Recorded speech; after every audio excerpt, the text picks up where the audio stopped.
Nik esango nuke Euskal Herriri esnatzeko, Euskaldun jendei pixka daun letargo hortatik pixka bat jekitzeko eta sinisteko benetan zerbait egin dezakegula. Eta kasu hontan gaina gure Saharar bezala gure esperientzik adierazten digu hitzek oso politiek diela, baina haizek eramaten ditula eta kasu hontan behar dituguna da praktikari.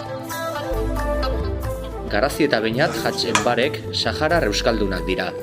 Mendebaldeko Sahara eta Euskal Herriko gatazkak nola bizi dituzten azaldu digute. Ni tamalez Sahara ez dut ezagutzen, ez naiz sekula Mendebaldeko Saharan egon. Errefuxiatu kanpamendutan bizitzen egon nintzen. Errefuxiatu kanpamenduk Argeliko lurralden dare, beraz nik ezagutzen detena Argeliako hamada da eta Argeliko gogortasun eta eraberen goxotasun hori. Euskal Herrian izan daiteke Sahara hori? Euskal Herrian izan daiteke nahi dezun guztie.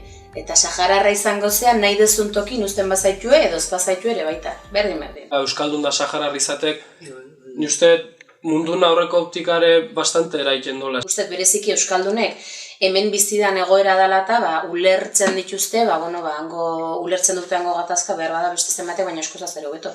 Eta gaina gala bi herri, identitate, kultura, hizkuntza eta sustrai propiokin. Privilegio handia dela, bi jatorri o bi izaera oso ezberdinetatik nahi detena aukera ematen ditela horrek bai. Dago ezberdintasun oso handi bat, nire iritziz Euskal Herrin emandan borrokan bilakaeran arten eta Saharan emandanan arten, eta da Sahararra izan dela beti oso herri batue. Bik dauki elkarrengandik zer ikusi eta bik dauki elkarri zer eman.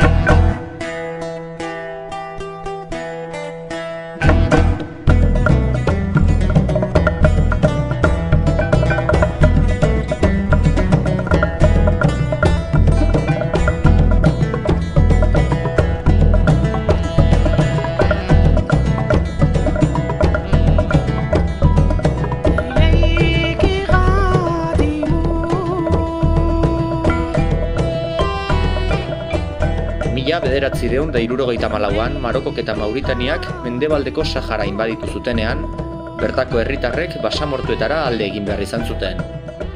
Handik urtebetera hasi zen gerra. Sahararrei beti esan izan diete legea eta arrazoia alde dituztela, baina Marokok ez ditu Nazio Batuen Erakundearen ebazpenak betetzen. Bien bitartean jendea atxilotu eta torturatzen jarraitzen dute, zenbait organismook salatu dutenez. Iazko azaroaren 8an Marokoko soldaduek Agdain Mizik kanpalekua indarrez desegin zuten. 100 lagun hil zituzten.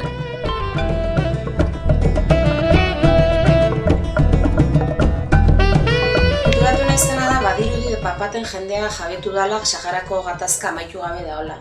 Jende asko hurbildu zat galdetzea zer gertatzen da, zer pasatzen da, badirudi hildakok garenen derrepente esnatzen gala en plan ostras, benetan, gerra bat dago, baina arazo bat dago.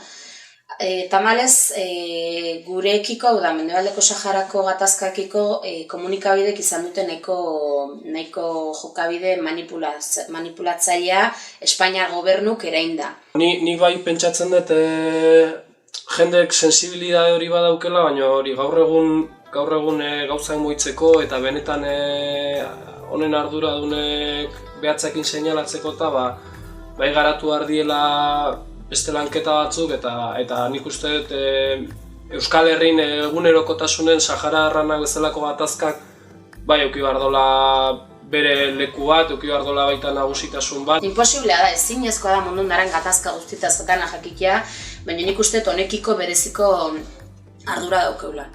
Ja independentzia ez dela nahi bat, baizik eta gaina behar bat gure biziraupena bermatzeko, ze bestela desartu ingo da.